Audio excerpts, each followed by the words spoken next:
Hola, soc Anna Carballo, gerent de l'Observatori d'Economia Solidària. Avui m'agradaria parlar-vos una miqueta de què és l'Observatori d'Economia Solidària.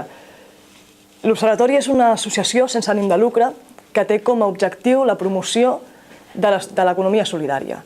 I això ho fem des de 4 línies diferents d'actuació. Una d'elles és la formació i la realització d'estudis. Estem formant a persones d'entitats socials, responsables i tècnics per poder professionalitzar tot el sector social. En segon lloc, fem estudis de sensibilització, com per exemple relacionats amb la responsabilitat social, relacionats amb immigració, etc.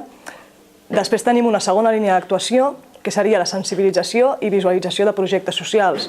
Ens interessa ajudar a promocionar, a visualitzar totes aquelles activitats que es fan des del sector social.